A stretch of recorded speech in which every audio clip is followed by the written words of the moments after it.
ఇక తూర్పుగోదావరి జిల్లా ప్రజాప్రతినిధులు నేతలతో సీఎం చంద్రబాబు సమావేశం కానున్నారు. తాజా రాజకీయ పరిణామాలు, జిల్లాలో పరిస్థితులపై చర్చించనున్నారు. అలాగే గోదావరి పుష్కరాలు, జిల్లాలో అభివృద్ధి పనులపై చర్చించనున్నారు.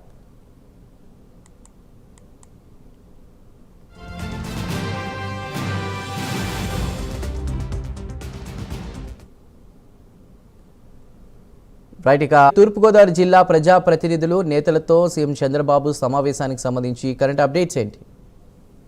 చందు, నిన్న సాయంత్రం తూర్పుగోదావరి జిల్లా ప్రజాప్రతినిధులతో సీఎం చంద్రబాబు అంటే ఎమ్మెల్యేలు, ఎంపీ, అదేవిధంగా స్థానికంగా మంత్రులు, ఎమ్మెల్సీలు ఎవరైతే ఉన్నారో వీరందరితో కూడా సీఎం చంద్రబాబు అంటే అన్ని పార్లమెంట్ నియోజకవర్గాలకు సంబంధించిన నేతలందరితో కూడా పార్టీ సంస్థాగతంగా బలోపేతం, పార్టీ విధి విధానాలు, క్షేత్రస్థాయిలో ప్రభుత్వ సంక్షేమ పథకాలు అమలవుతున్న విధి విధానాలు, దాంతో పాటు పార్టీని మరింత బలోపేతం చేసే దిశగా, దాంతో పాటు అభివృద్ధిని మరింతగా డెవలప్ చేయాలని చెప్పని భావిస్తుంది కూటమి ప్రభుత్వం అధికారంలోకి వచ్చిన తర్వాత. ఈ నేపథ్యంలోనే క్షేత్రస్థాయిలో ఎలా ఉంది గ్రౌండ్ రియాలిటీ అనేది తెలుసుకుంటూ, దాంతో పాటు నియోజకవర్గాలకు ఎలాంటి మౌలిక సదుపాయాలు అందించాలి, ఎలాంటి నిధులు కేటాయించాలి, ఎలాంటి పరిశ్రమలను అక్కడ స్థాపించాలి అనే దానిపైన సీఎం చంద్రబాబు నేతలతో అయితే సమీక్ష సమావేశం నిర్వహించారు నిన్న సాయంత్రం.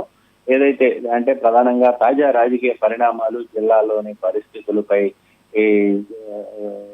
సావధానంగా అందరితో కూడా ఎమ్మెల్యేలతో, ఎమ్మెల్సీలతో, దాంతో పాటు ఇన్ఛార్జి మంత్రులు ఎవరైతే ఉన్నారో జిల్లా మంత్రులు, ఇన్ఛార్జి మంత్రులతో సమీక్ష సమావేశం నిర్వహించిన అనంతరం గోదావరి పుష్కరాలు అంటే రాబోయే గోదావరి 2027లో గోదావరి పుష్కరాలని రాష్ట్ర ప్రభుత్వం అత్యంత ప్రతిష్టాత్మకంగా దీనిని నిర్వహించాలి. దీనికి సంబంధించిన ఏర్పాట్లు అంటే గతంలో కృష్ణా పుష్కరాల సమయంలో కొన్ని ఘటనలు ఏవైతే అవాంఛనీయ ఘటనలు చోటు చేస్తున్నాయో వాటన్నిటికీ అలాంటివి మరోసారి గనక పునరావృతం కాకుండా వాటికి ఎలాంటి చర్యలు చేపట్టాలి, వాటన్నిటికీ చెక్ పెట్టే విధంగా అక్కడ కావాల్సిన మౌలిక సదుపాయాలు, వసతులు అన్నిటిపైన కూడా ఎప్పటికప్పుడు అధికారులతో సమీక్ష సమావేశం నిర్వహిస్తూ, అదే విధంగా ఈ గోదావరి జిల్లా ఏదైతే ఉందో గోదావరి పుష్కరాలు రానున్న నేపథ్యంలో తూర్పుగోదావరి జిల్లా ప్రజాప్రతినిధులతో, ఉమ్మడి తూర్పుగోదావరి జిల్లా ప్రతినిధులతో నిన్న సాయంత్రం సీఎం చంద్రబాబు సమీక్ష అయితే నిర్వహించారు.